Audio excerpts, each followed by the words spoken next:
Jensen, you know, supporting somebody like that. He's not just a YouTuber. He's really about this stuff. He's really about driving, being a pro driver. Jensen and I got some huge announcements for you guys. Some huge stuff. I mean, it probably couldn't even be any bigger than the announcement. Like, nah. In Las Vegas, victory lane for Fox Television. Ricky Bobby, today's big winner. Heck of a win for you today, but it seems as if you can either win or crash the car trying to win. Well, Dak, here's the deal. I'm the best there is, plain and simple. I mean, I wake up in the morning, I piss excellence, and nobody can hang with my stuff. You know, I'm just a big, hairy American winning machine. If you ain't first, The bumper you're last. kind of good there, You know, my guy. that's what I'm talking about. That phrase, trademark, not this for Ricky Bobby. They didn't see nothing. Hello, I'm Jensen. What's going on, everybody? Hope you're having a great day. If you're new to the channel, make sure you like and subscribe. So we're about to hop in the Drift Cat and head up to Overkill Performance. It's a long drive, so let's hop in and get going. Let's do one of these first, huh? Phone start.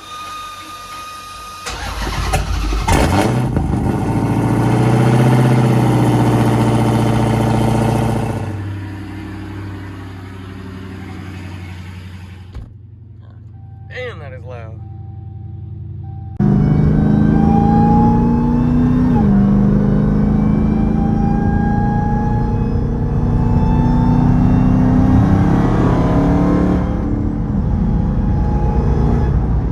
Alright, so I was out of gas, and this is the only 85 station around, and it's closed. Now I gotta figure out where to get gas. Enough stressing. I found one that's 6 miles away, so hopefully we can make it there. I'm gonna drive like a grandma. That's crazy. That's one of the downfalls of running E85. Shit's not everywhere you want it to be. And the reason I wanted to go to this gas station is it's more than $1 cheaper than where it is by my house. Remember how I was telling you guys how my plans never work out how they're supposed to? It works out in my head, but not in reality. I should not have waited this long to get gas, but it happens. Now let's hope I make it there. And I don't have a flex fuel tune. It's strictly E85 based on the power that I'm making, and you can't just put 91 in this thing. It's E85 only. So if you go to an E85 station in the middle of nowhere and it ends up being closed and you run out of gas, you got to get a tow truck and tow it. It's over with. Nothing else you can do. The downfalls of having power. All right, and we made it. Yeah, this isn't too much more expensive than the other spot. Thank God.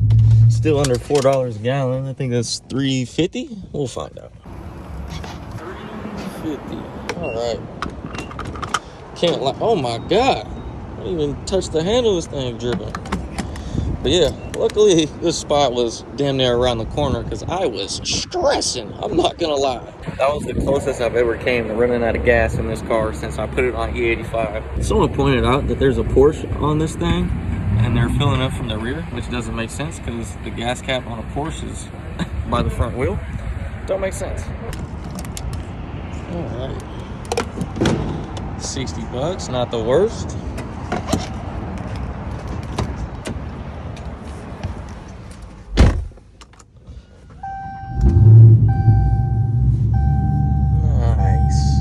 Back on the road. Girl in this Beamer keeps trying to keep up.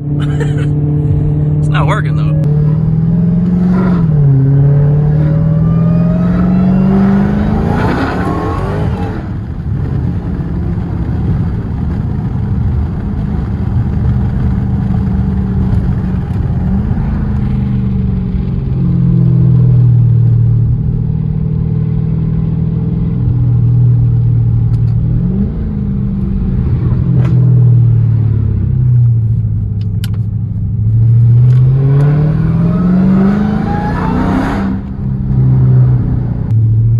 We are here.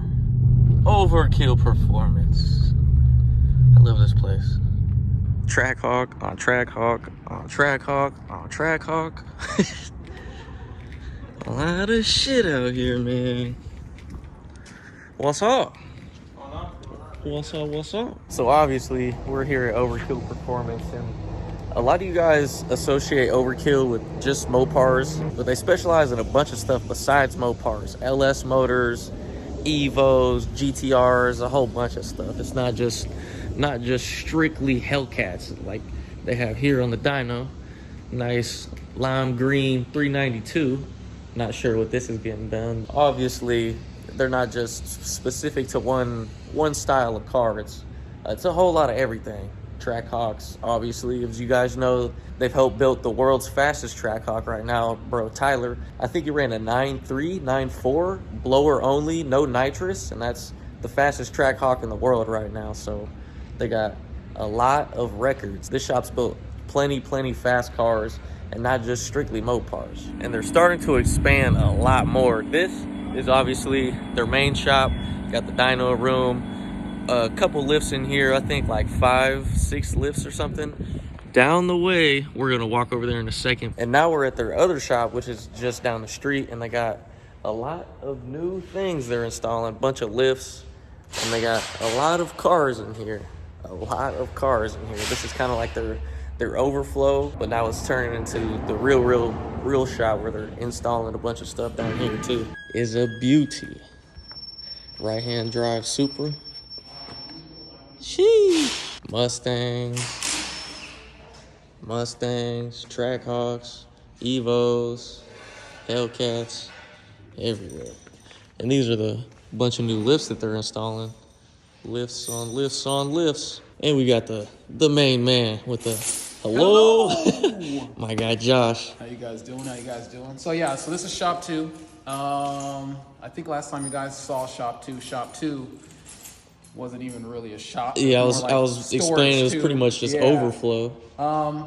This spot always was going to be a shop, but originally we were going to do some more detailing and some other stuff like that. But I think we're really just doubling down on the idea of just keeping it going with the performance stuff. I mean, as you can see, the other shop is just as packed as this shop. Yes, no room anywhere. Yeah, I mean, between them all, I mean, that's almost 12,000 square feet of automotives. I mean, it's one of the biggest shops that there is. So we have more than enough cars to keep us filled up. So being able to spread it out, being able to actually have my vision of a nice, well laid out, well utilized shop, organized and everything. Nice. You know, I like my older shop. You know, that shop gets the job done too, but this shop was always meant to, you know, be able to give us a clean slate so we could start from the beginning and something that we could organize first, right? Because the other shop,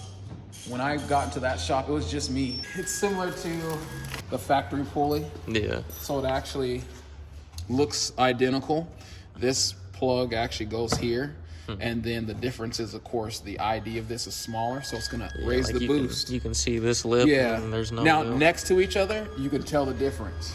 But even the internal part of them, or it's the same as inside of one of these. So you really can't even tell the difference, and that's all that people really care about. And it looks stock, so you technically aren't gonna get any suspicion if you get pulled over or whatever. Yeah. Technically, you won't. But, you know, still it gives people options. We have a lot of these out in a lot of different vehicles, and you know, there's other methods and stuff that are around that you can actually tell if they're there if you really look at them. But this is the most reversible one. You know, there's no, you don't have to pop off anything extra. It's all on the top. It's really super simple, and we're able to get it. You know, the way that you can actually pop these off is even more simple than the way we usually pop off, like the back cowl and things like that, to lift it up, just because we don't want to damage any of the customers' items. Yeah. This vehicle has like 1,000 miles on it? 1,400 miles. 1,400 miles on it. Yeah. So, brand new. So yeah, pretty much just gotta take the blower off, take these cowls off so you don't scratch them or nothing. Pop the pulley off, put the new one on. She's good to go. And then that way, then they're gonna have more boost. It ups to around 2 PSI or so. And you have the JLT carb legal intake. We're in California, of course. This thing is super clean. Spotless. Oh yeah, that's a dead giveaway. It's a new hot. You still smell that? That's that new car smell. Yeah, there's on the dash right there, the 14. Brand new.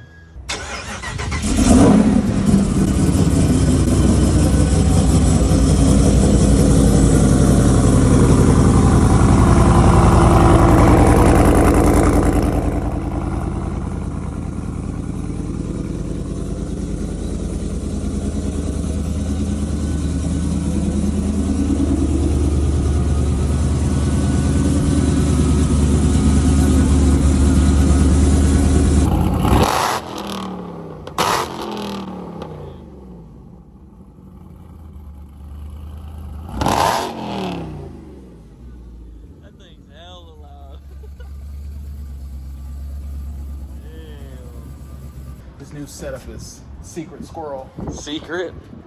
So Definitely full straight pipe, no cats. yeah, That's for damn sure. It's non-stop. So he's got some big plans for it. So hopefully we can meet those expectations. And So what do you got going on with the Evo? Because a lot of people like put you guys in the Mopar only group. What you guys and do? that's the funny part. Is like, so you got that cammed, you know, Gen 5. We do everything really. Yeah. Right. We're known for Mopars because Mopars are probably one of the hardest platforms. That's why everybody does Chevy, everybody does Ford, and there's like one or two Mopar shops. Yeah, there's right? like 4,000 LS shops out there. So it's like we do all that stuff that everybody else has done. But I mean, I always built the shop around niche markets. So like, you know, when we first started, Evos, DSMs, you know, Overkill pretty much started and really boosted the Evo community that's in NorCal, you know, Sacramento specifically. You know, you had GST and FF Tech down in the Bay Area, and then further up north you had Jay with Boosted, and then there's like nothing in between, you know. So Big like, old gap. you know, I kind of started in with my Evos and my DSMs and stuff in Sacramento, and Sacramento was kind of like a midpoint for both of those areas. Yeah. So, you know, all these years later, you know, and, you know, I know Jay still tunes a little bit, and the guys at FF Tech still tune a little bit, but, you know, FF Tech Boosted and GST, those shops, you know, they're not around anymore. So it's like, it kind of fell on us to kind of keep doing the whole Evo thing. You know, even though we are a Mopar shop, I mean, you've been through the shop, there's still like 15, 20 Evos here. Yeah. Right? We still For do sure. more Evos than anybody else. You know, so it's like, we just do a lot of cars. I think that's what people don't realize. We work on a lot of stuff at once. So it's like, that's why we have the two locations on the same street, because we need that much space. And they're getting a shop in Texas soon too. So Yeah. all you Texas guys, or even if you're out on the East Coast. Yeah, so I mean, that's the main thing is we did the shop in Texas just to. Texas is the mecca of car racing. But the crazy part is after visiting Texas, their car scene isn't nearly as big as you think it was. Really? Which is weird. Like, you got Texas 2K and a lot of the big events are people coming from everywhere else into Texas. That the makes big sense. street outlaw events, that's people from everywhere else, and a couple people from Texas in those events. You know what I'm saying? Whether they come from Oklahoma, from Florida, from New York, California, from Nevada, wherever they're coming from. So it's like it's kind of one of those things where it's gonna be like, I'd say the main part about it is making sure that we have access to the people who are in the South, people further east, because we get cars shipped over here from the South. Right? Yeah. But now we'll actually have a shop that's in the South that we can have fun. They got great tracks out there. Their weather is great for racing. Yeah. But I mean, they just got done with a snowstorm, then it's humid, then they be having tornadoes, and they be like, They got a little bit of everything. yeah, I went out there and visited. I was so happy to be back to California weather. Like right now, like it's like beginning of February, it's like 70 degrees out, blue skies, not a single cloud, you know. That's every day for us, you know. But it's still worth it to go out there and have fun. The guys in the South, I have nothing bad to say about anybody I've met out there. They've been great, very hospitable, and so we're just excited to go out there. We still have our satellite shop out in Hawaii. Yeah. You know, I can't forget about all of our people out there on the island. I love Hawaii too, so I'm gonna have to go check that shop out. Yeah, you got to check that one out. We got some crazy stuff out there, man. Really? I think you saw like Tyler, the Trackhawk that we did with the. So there's another one that we have out in Hawaii that's even more crazier than that one. Really? Right? Like Tyler's set up, like right now he's getting the nitrous system and all that stuff. Do they even have fixed. a strip in Hawaii? They don't have they have a strip in Maui. Okay. Oahu, they're getting another track coming up. Okay, so, that's dope. Yeah, so I mean it's very similar. It's like Tyler's new setup now. He's doing like the standalone nitrous fuel system and all that stuff. So our Trackhawk that we have in Hawaii already has all that stuff. So we have full standalone fuel system, full dual tank nitrous system, throughout the whole system. So it's like they've got like he's got a 2,000 horsepower GTR. 1,200 horsepower all-wheel drive Civic, and we got a bunch of built Evos and Mopars and stuff that we have out there. Like those guys in Hawaii, even though you think it's an island, like they get down. Yeah. They get down out there. So it's super dope. And that's the same thing that it's crazy to see everybody from everywhere.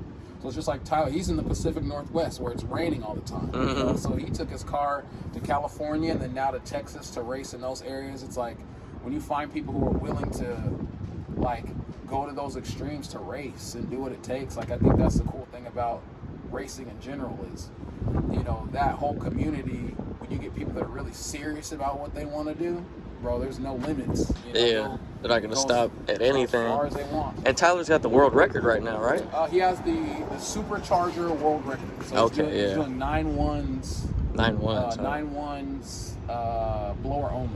No nitrous, no nothing. Nitrous, no nothing. So the nitrous system needed a lot of help, so they're getting that fixed. And he'll be back out there. I mean, he'll be running 8s in no time. The crazy thing is, that was one of, when we came and put the blower on that truck, he was still waiting for his blower, which just now shipped. No shit. So it's like That's we've crazy. had all that time to test it and build it and break the record before his blower ever he'd still be on the stock blower, So it's so dope that the community came together. We had a couple guys, because we ordered 12 of those things, right? So one of our guys was just like, look, he can use this one. I'll wait and get his when it comes in. And then at the same time, we were able to set it up, toss it on there real quick, get out, get some information. Z and I have been doing a lot of testing. We did it with Eric. Eric ended up running an 8.6. Then we did a lot of the tests. 8.6 in Texas. Then we did a lot of testing with Tyler's. And that's led up to getting the data that we need. Because, I mean, we have at least 6 or 7 Trackhawks with that same setup or crazier. Then we have probably like 3-4 Hellcats with the same setup as Eric or crazier. And Eric has the blue wide body, right? The blue wide body. Okay, yeah. So then we have the green one that's in here that's going to be wide body, the Koopa build. But I mean, that one's full raced out. That one's even faster than his. And then we have a couple of our other guys who are either on the new Gen 5 Whipple like Tyler's, or they're on the 4.5 Whipple, the bigger Whipple with nitrous. So then we have mine. Actually, that was at the other shop. We didn't get a chance to see it, but you guys saw the pictures of the nitrous manifold and stuff. Yeah, with the nitrous outlet going on through the intake and stuff. Yeah. Shout out to nitrous outlet guys. My sales guy Brandon. He's always taking care of us. We've got a few blowers over there right now getting the nitrous stuff set up in them. Just the Mopar communities came a long way. For sure. It's like the Mopar community is still, it's weird to say, like, they're way behind GM and Ford when it comes to overall.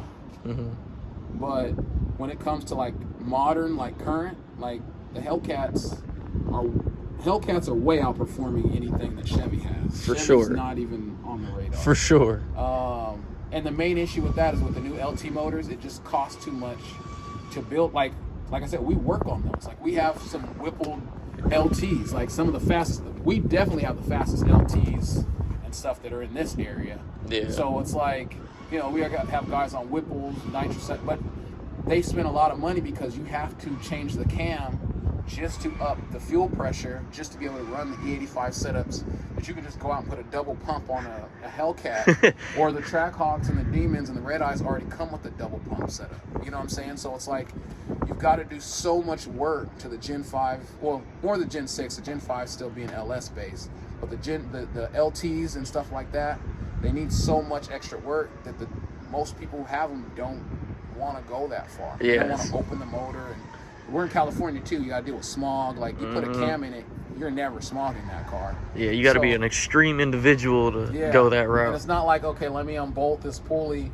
let me take off this exhaust. Like, you got to it's, you know what I'm saying? So it's not a knock on GM. It's just that motor choice it takes a lot of work. And there are some fast guys with, you know, just ported setups, E85. I'm not saying there's not. Just not out here, right? There's only a few out here. But you go like, and that's the problem, is and you'll have people who will argue this to the tooth. Oh, I know this one guy that runs like, you know, 6s, so now they're all fast. Like, that one dude has like $500,000 into that car. Yeah, completely gutted, all the shit. Yeah. So it's just not realistic, right? And that's the main thing we try to tell people, is just be realistic. You know, like, when we're talking about things, we're generalizing them. And if your platform does certain things, then just understand what's best for your platform. Exactly. And go from there. Right? Yeah. It's not an argument. It's not a fight over who's the best, who's fastest. Because at the end of the day, the Fords and the Mustangs, they're the lightest. Yeah. Right? So it's like, if you really want to talk about who has the ability to be the fastest, that's why I told people Mustangs are the Hondas of the muscle world, right? They don't have to make the most power. They're lighter than everybody. Yeah, right? That's for why real. you could put an LS in a Fox body and beat everything. The same way you could put all-wheel drive and a K-swap into a Civic and beat everything. Just got to add a little spoolie boy or something like that. Power to weight. But then you have something like the Camaros, which are heavy. They're 4,000 pounds. And people talk about the Hellcats being heavy. Yeah, a Challenger is 4,300 pounds, 4,400 pounds. That Camaro weighs just as much with not even a fraction of the power. Yeah, right? that's very true. So the crazy thing is, you saw my Camaro, like, crazy LS 3,000 horsepower. Is like, I could talk about it because I got it. Yeah. You know, it's like, show up with your resto mod, I'll blow your doors off, right? No questions. I love GM. I started with GM. You know, I at heart am a GM guy. The LS platform, the LS motor is going to go down as the greatest motor of all time. But me, as a lot of the other LS guys, you know, we have grudge cars that are 427 Pro Mod Turbo LS-based cars. Like, that's what we use in that field. So, love that platform. The new LTs have the potential, but you just gotta have deep pockets. You gotta have the pockets, man. You gotta have the pockets. Deep pockets. And then we got something like a Hellcat like yours. We slap a couple bolt-on parts, and just because we know how to set it up, bro, you got a 9-second setup for a fraction of the price. Like, it's not it's not fair. I know a lot of people like to argue on the internet. Oh, I'm like, you're not though. Like, you know what I'm saying? Like, it doesn't matter how delusional you want to be about it. Like, your platform is not better. Yeah. The Hellcat platform is superior to the Chevy. Period. Period. There's no no. It's a superior platform. The Mustang platform is superior to the Hellcat platform. Power to weight ratio. Yeah. Period. Now, the chances of you running into a Mustang that's as fast as the Hellcats we put out, small to none. Yeah, unless you get into a GT500 or something like that. It's so light, you need all the suspension upgrades, and most of these guys out here aren't doing that. Yeah. Right? You get guys that we have guys like my boy Whipple Rob. He's running, I think he broke into 7s or right at like bottom of 8s. Damn. With a whippled, Gen 5 whippled Mustang, Coyote. Like, that's crazy. Yeah, that's fast. Right? We got, just like you said, like Eric's. We just now we're doing Gen 5s in the Mopar world, and we're just now getting those things like into the mid 8s and trying to get lower than that. Right. Yeah. So it's like Mustangs have so much potential, but it is what it is. It's just like the Scat Packs. We just had our racer you guys saw last time, Tiffany. with her bolt-on scat pack that we just built up, did the cams on. She's running 10.9s with an NA street car scat pack. That's definitely faster than stock 9s. Hellcats. Like, you know what I'm saying? That's way faster than stock Hellcats, right? That's way faster than stock Hellcats. That's faster than Z06s. That's like, she literally will beat built Camaros, modded and Hellcats, like, with a bolt-on stock motor, stock trans scat pack, right? Because that's crazy. That's what I'm talking about when it's like, you can have people talk whatever they want to talk, but you got to prove it. Where are the times? There are people talking crazy, like, show me the times, show me your pedigree. We need the slips. We need the actual proof. And speaking of a GT500, I am gonna get a race in with the built GT500 coming up here pretty soon. Next couple of days. He makes I think his name's Steven out in like my area. Okay. But I think he makes the same amount of power with a lot lighter setup. So yeah, I'm kind of expecting to take the L, but you know, it'd be from a roll or from a dig. Definitely from a roll. From a roll. Yeah. 5500 from a roll, a beast. But you know what's funny is, it was never posted, but I know Asaya, so the same guy with the OP900 package that you had in your video. Yeah, that I got to drive. He went to SoCal and he raced. I don't know the name of the YouTuber down there. Has like a GT500. I forgot the name. He told me this exact story and everything, and just walked him. I don't do much YouTube, but like, I know he has a bunch of videos out. I've never seen that video. well, I've seen the video of him getting his doors blown off, but I haven't seen him post the video. Yeah, the behind the scenes. It was bad. And I think that one he claims it has 1,200 horsepower or something. Something like that. Bro, and this was from a roll, which is advantage to him. It was bad. And like, just got lost. And I want to say Asaya had just drove all the way from Sacramento to LA. He soaked the motor, a bunch of shit. Bro, like, he has no inner chiller. It's the basic OP900. He has no suspension work. He has nothing. The basic OP900. He went down there and waxed everybody. Just with some beadlocks. It wasn't just that, he waxed everybody. So it was like, you know, that just kind of goes to show that what we have is we got some potent setups. For sure. And it's like, I don't care about talking about how fast they are. It's just like, let's go to the track and find out. So, yeah, need the proof.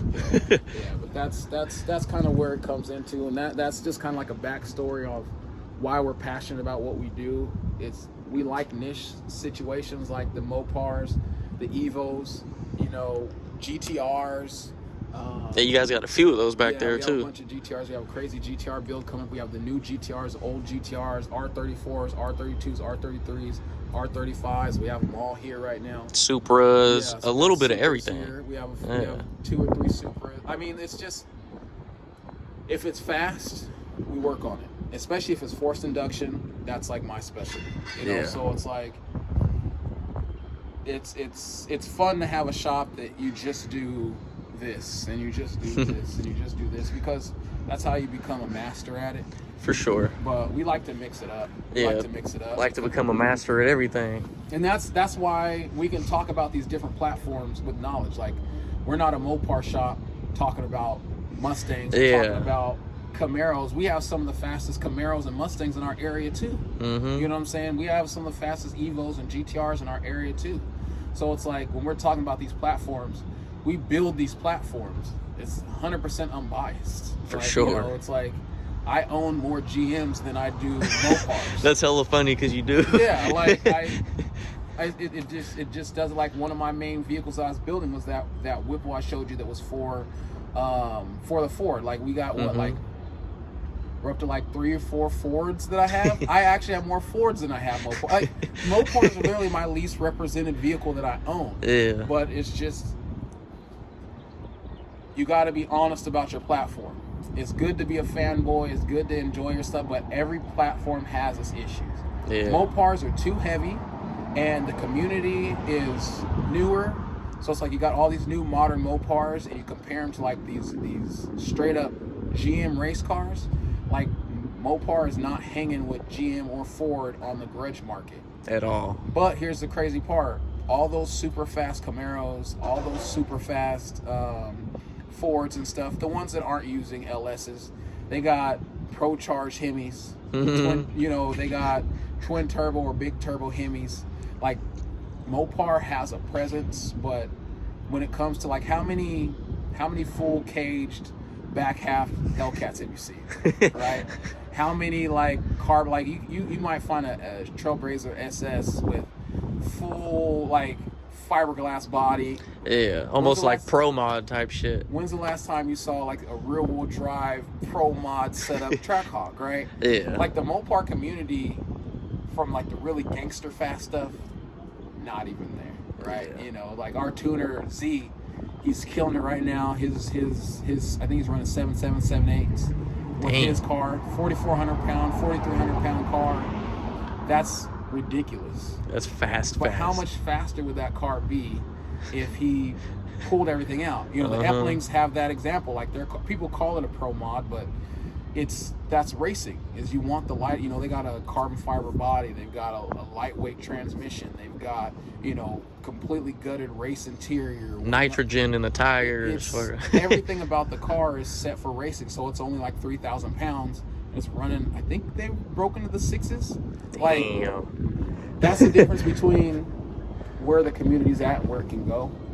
Just, you know, people give the Eplings a bunch of crap because they pro modded their car. Like, that's racing. Yeah, that's what you're kind of supposed to do. And especially when you have a car that's known for being super heavy, the whole point is to get rid of all the weight.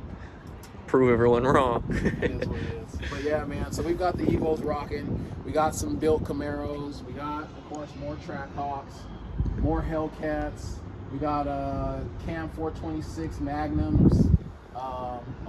That's the drift cat over there. Yes, sir. We got the Scotty up here, OP500 package going on that. It's got all the little green on the inside. I like it. Yeah, I was showing them a little bit of this earlier. Yeah, super bright lime green. Super bright. You know, we've got that. We've got I think we have another Trackhawk that's on the other side of that, the Volvo. More Evos, 426 Whipple Ram truck, another Evo. Evos on Evos. Yeah, another Evo, GTR. This is actually a pretty cool setup for the GTR. So this is full. This is the Alpha kit. I'm not going to tell you which Alpha kit it is, but it's not, you know, it's pretty gangster. Not no little shit, that's for sure. It's a big boy. So we got that build coming up. We have a custom cage being made for it that's all this color. It matches the wheels and all that stuff. So this is actually kind of cool. We have a client that's from out of state. This is the Hennessy. So, you know, these are $150,000, $180,000 setups. Yeah, super expensive. HPE 1000, and it's here because they need it redone. Yeah, so we're gonna actually make it fast. You know, this is the Hennessy one. Then we've got we're working on the suspension, all the Race Mincer suspension for the Cooper build. These are actually the custom wheels that are going in that one. Oh wow. Wow. So yeah, I think nice overkill wheels. Yeah. So these are the wheels for the Koopa build, and then the GTR. Just in case you're trying to figure out what. These are the wheels for the GTR. Damn. So the GTR is all-wheel drive. So use your imagination. Wow. Yeah. So we've got that. R32 here. I think I saw in another video. We've got the parts finally coming to this thing with the R34 front end on it. This is cool over here. So this Scat Pack actually has a Hogan intake, custom Hogan intake. I think this intake's like all full billet. This is like a $5,000-$6,000 intake. Damn. So, you know, our customers, if they want it, they can have it. They can have it, bro. Like, you know, we definitely want to make sure that they get whatever they want done. That's amazing. So, I mean, that's kind of the fun with that. Super clean. It's beautiful, man. It's beautiful. So right now we're just going to do a catch can setup that goes with it. So it has these Manton billet valve covers as well. And so we're gonna do a full custom. So the Moroso, we're gonna have a can that is gonna be mounted to here, and then we're gonna have the lines. One's gonna run here, another one's gonna run across to over here, and then that way it vents and breathes really well. Wow. So yeah, that's. And this is on a scat pack for you guys. It's a scat pack. It's this scat pack. I don't know. Does it? It might start. Let's see. Yeah, let's see.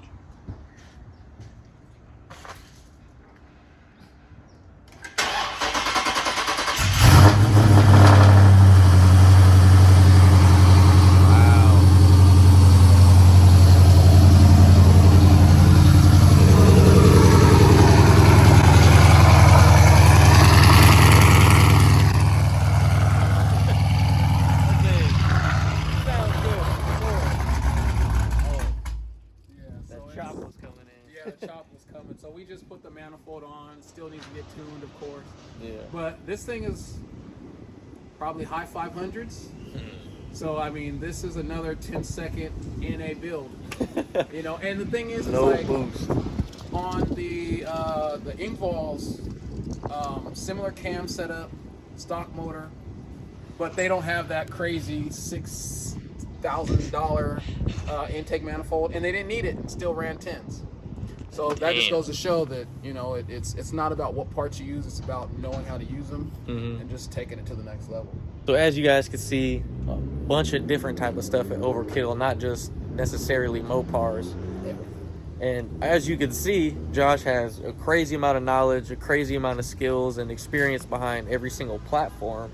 And he just got his YouTube back, which is Overkill Everything. We're going to plug it down below. So if you guys want to see more in-depth builds, a little bit of knowledge on every single platform, make sure you guys go subscribe. We got some crazy things coming, so just wait. That's all I can say. So Overkill Everything. Overkill Everything. Look us up on YouTube. We have some ridiculous stuff. Just like you guys probably got tired of me talking too much on his thing this time too. You can go to mine and get tired of me talking over there as well. So it's knowledge. I think my main thing that I want is, I think it's really cool, especially with the younger cats, just like Jensen, just like you guys out there. Like, knowledge is power, and you know, the old heads, I guess, dang, I'm an old head now. You know, I'm just now in my 30s, but I mean, I'm getting old. But I think the biggest thing is with the new crowd is people feel like they don't care. Like, right? Yeah. Just let me buy a car and I don't care how to drive. I don't want to learn how to drive it. I don't want to learn how to do nothing but just swing it and They just want to show off. That's pretty much it. Exactly. So, I mean, I think the biggest difference is I want to make sure that you guys have the type of knowledge that's going away, right? Yeah. Like, it's a dying breed. Like, everything is going to go electric, right? All these gas cars, all this stuff that we're doing, all this crazy horsepower stuff is going to be gone, right? And so it's like, except for my car that I'm going to keep tucked away. Right. No one's going to know about it. It's going to be worth a lot of money. But, I mean, that's the main thing, is we just want to make sure that that movement never dies. You know, just like Jensen, you know, supporting somebody like that. He's not just a YouTuber. He's really about this stuff. He's really about driving, being a pro driver. That's why, you know, you've seen us probably in a bunch of other videos with some YouTubers, but you've never seen us this involved with a YouTuber, because, as you see, I don't YouTube. I don't got time for that. If you're not racing, if you're not serious about this stuff, I don't have time for it, you know. So that's the cool thing about our channel, is the channel is not for casuals. You know, we'll have fun stuff here and there. Of course, we're going to be messing around with Jensen, but if you want to learn something, that's the channel to be on. We've got some crazy builds coming up. Like we've been hinting to you guys, Jensen and I got some huge announcements for you guys. Some huge stuff. I mean, it probably couldn't even be any bigger than the announcement. Like, nah, I don't think so. It literally couldn't. I'm way too excited. It literally couldn't. It's extremely hard to keep it under wraps, but it's been under wraps for almost 4 months now. Yeah. So I mean, this isn't like just off the bat. Like, we've been hinting to you guys about this. Go back, give him some more follow time. We gonna need some money, but go back and you could read, especially the videos that I'm in. We've always been subtly hinting to you guys that something big was going to happen. We've always been hinting that the whole push was to kind of level everything up in the community, and it's gonna happen. So stay tuned. Keep following him. Subscribe to both channels. Keep Overkill getting, everything. Exactly. Keep pushing up his viewer list. That's gonna push up my viewer list too. Start following ours. I know we got some old content over there. You guys will get to go see a couple years back when I was chasing for that Trackhawk world record and actually got that world record. Some of the other, you know, Gaijin builds, some GTR builds, and then probably if you keep digging, we got the old content back when the channel had all my brothers on it and they were doing the GoPro everything. So you'll see some of their old content. But a lot of the new stuff that you guys are going to be seeing is going to be really geared around the sack shop. It's going to be geared around our move over to Dallas. And then a big chunk of it is going to be what we got planned between us. So stay tuned, guys. And we did it for you guys. Yeah. You know, it's like we wanted to make you guys as a fan base, like I said, is you guys are literally the least toxic fan base that I've seen. Everyone shows love all the time. All the time. Like, it's one of the most amazing. positive fan bases, one of the few fan bases where if anybody gets out of line in the comments, like even the actual guys like, yo, chill. Yeah, they'll And put them in their place. I've seen people in your comment space argue with each other. Then like 2 videos later, man, my bad, bro. Yeah, I didn't even. I was like, yo, apologizing and like, stuff, what is this? Like, these dudes, like, It's crazy. You So guys are. shout out to you guys. You guys are dope. Love know, you guys. I've said that a bunch. You guys are dope. So I mean, I think it's deserving. You guys have been asking for this, so I'm hinting it again. But you guys have been begging for what we're about to do, and we're gonna make it happen. So Stay tuned. Stay tuned. Stay tuned, guys.